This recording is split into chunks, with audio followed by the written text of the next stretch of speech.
Sebelum kita menambahkan gambar atau aset pada masing-masing item Pokemon yang ada di sini, tentunya kita membutuhkan aset atau file gambarnya terlebih dahulu.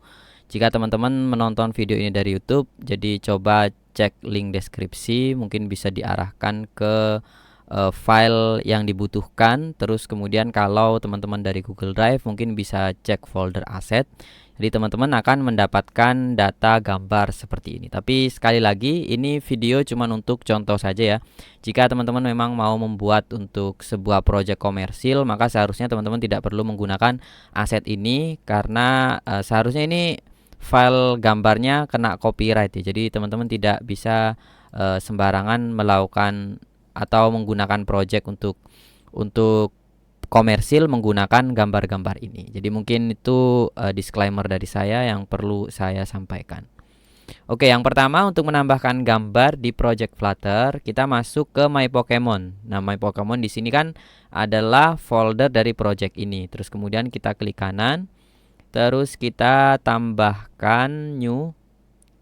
Kita tambahkan new directory. Kita kasih nama, sebenarnya bebas sih, tapi saya coba kasih nama images gitu. Jadi kumpulan dari gambar-gambar. Images di sini udah ada, terus kemudian kita langsung copy semua di sini. Terus kita paste di dalam image. Kita oke. Nah, setelah di oke kita cek dia masuk satu-satu di sini. Nah, sebelum kita bisa menggunakan aset yang sudah kita tambahkan di dalam project, kita perlu masuk ke bagian PubSpec YAML. Jadi ada di sini ya. Terus kita scroll. Setelah kita scroll, di sini sebenarnya sudah ada dokumentasi atau cara kita menambahkan aset di dalam project kita. Nah, kalau kita perhatikan di sini ada aset, jadi kurang lebih seperti ini ya.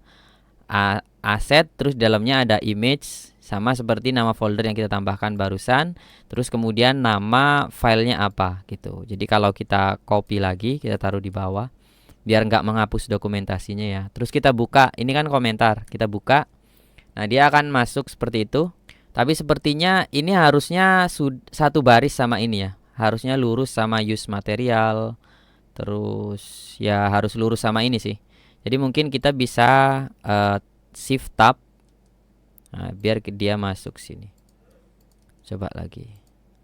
Nah, kita coba tab lagi. Nah, harusnya segaris seperti ini ya. Jadi kalau seperti tadi lagi, teman-teman bisa gunakan, kalau di Windows bisa gunakan cara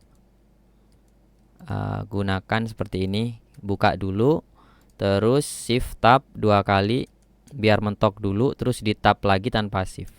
Nah, jadi bisa dia lurus dengan use material design true.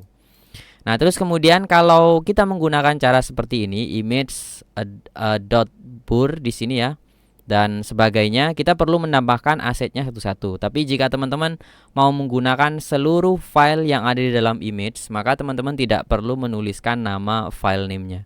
Jadi cukup seperti ini saja. Image / maka kita bisa menggunakan semua file yang ada di image-nya.